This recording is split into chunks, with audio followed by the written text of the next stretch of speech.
Hey, real quick, if you're into wild stories, hidden history, and stuff they never taught you in school, hit that like button, subscribe, and turn on the bell so you don't miss more videos like this. Alright, cool. Let's dive into one of the craziest true stories the US government didn't want you to know about for over 60 years. Okay, imagine this, it's 1953, you're in Iran. The Prime Minister, Mohammad Mossadegh, is a national hero, charismatic, elected by the people. He does something nobody thought he'd dare do. He kicks out the British and says, "That oil, it belongs to us now." No one expected that. Who was Mossadegh, and why the West got nervous? Mossadegh wasn't some dictator, he wasn't a puppet. He was an actual, suit-wearing, old-school politician with a deep love for Iran. Think of your favorite civics teacher if they were also on the cover of Time magazine, which, by the way, he was. Dude was Time's Man of the Year in 1951. He believed Iranians should benefit from their own natural resources, mainly oil, which was, at that time, heavily controlled by the Anglo-Iranian Oil Company, the company that would eventually become BP. So he nationalized it, said, "Enough's enough, we'll run our own oil." And just like that, billions of dollars in British profits went poof. To the West, this wasn't just about oil, it was about precedent. If one little Middle Eastern country could kick out Western corporations, others might follow. And during the Cold War, anything that felt like socialism sent red flags flying. Still haven't subscribed? Do it now. The birth of Operation Ajax. The British were losing their minds. They begged the US to help. At first, President Truman said nope, but when Eisenhower came into office, things changed. The Cold War was heating up, and Mossadegh, he was suddenly labeled a threat, not because he was a communist, but because he might lean that way. And just like that, the CIA got the green light for its very first major foreign regime change. The name of the operation? Ajax. Sounds like a cleaning product, but trust me, it was anything but clean. And who ran the whole thing? Kermit Roosevelt Jr., grandson of President Teddy Roosevelt. The guy walks into Tehran like it's a spy movie, and honestly, it kinda was. How they pulled it off, the Shadow War begins. So here, where it gets wild, the CIA didn't use tanks or fighter jets. They used influence, money, media, chaos. They started small. Bribed local newspapers to print fake stories about Mossadegh being a Soviet puppet. Paid politicians, clerics, and military officials to turn on him. And this is real, hired street thugs to start violent riots, attacking shops and pretending to support Mossadegh. So it looked like he had lost control. I mean, they literally paid people to fake a revolution. What even is that? And then, after enough confusion, staged chaos, and political backstabbing, Mossadegh was arrested. The Shah, who had fled the country days earlier, came back to take power. Boom, regime change complete, all without firing a single American bullet. The Shah comes back, but Iran changes forever. Now, if this were a movie, you might expect a happy ending, order restored, democracy preserved. Now, what happened next was dark. The Shah, America's new golden boy, ruled with absolute power. He banned political opposition, tortured dissidents, and built a brutal secret police force called SAVAK. Sure, Iran got highways, shopping malls, a little Western glitter, but freedom, not so much. And the Iranian people, they knew what happened. They knew Mossadegh didn't fall on his own. They knew the US and Britain had played puppet master. And that resentment, it didn't fade, it grew, quietly for decades. The blowback, why this still matters.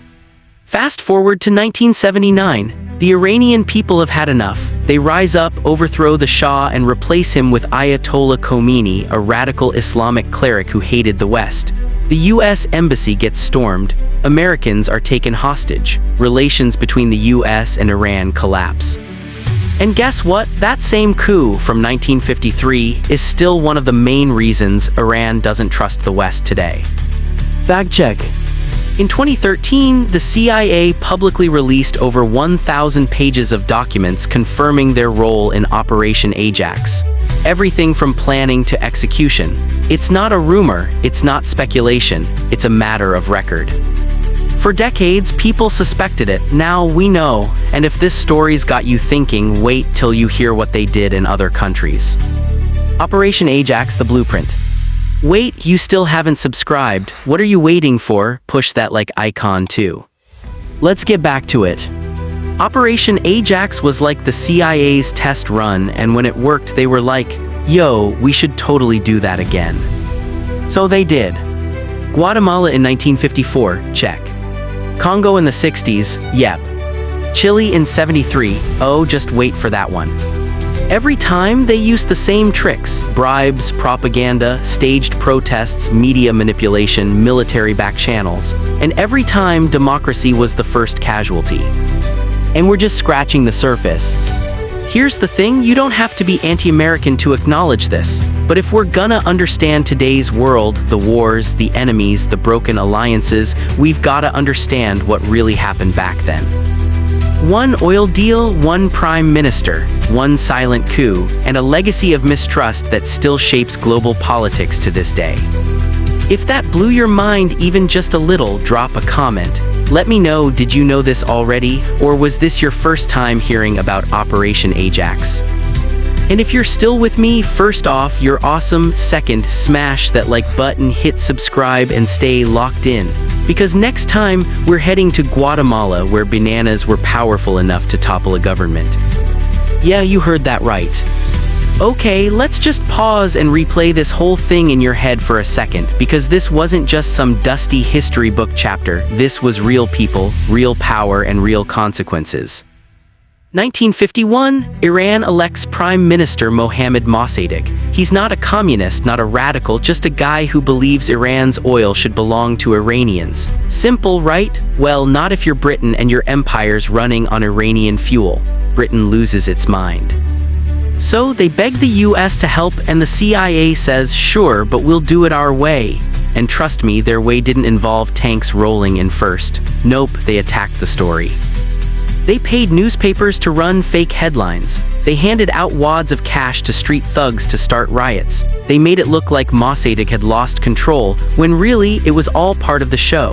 The US literally manufactured chaos like a director filming a movie, except the ending was already written. August 19, 1953, boom, coup complete. The Shah of Iran, young, glamorous, and pro-West, is back on the throne. Washington's smiling, London's smiling, oil flowing again. Mission accomplished, at least for now. But here's the twist no one expected: this so-called victory planted a time bomb. The Shah ruled with an iron fist for decades, and the resentment, oh, it didn't just simmer, it boiled. By 1979, it exploded into the Iranian Revolution. The Shah fled. The US embassy was taken over, and America's relationship with Iran completely shattered and still in pieces today. Here's a did you know? In 2013, the CIA finally declassified documents confirming they orchestrated the coup. For decades, it was just an open secret, but now it's black and white in the archives. They even had a name for it, Operation Ajax. Sounds slick, right? But it's basically the origin story for modern covert regime change. And here's the real kicker: Iran was just the first. This coup became the CIA's blueprint. They saw it worked, and they ran the same play over and over and over again. Think about it: Guatemala in 1954, Chile in 1973, the Congo in the 60s, even some you've probably never heard of. All connected by this one lesson: you don't always need bombs to take over a country, just the right mix of money, media, and manipulation. History doesn't just repeat itself, sometimes it's literally copy-paste. Thanks for watching, stay curious, stay sharp, and I'll see you in the next one.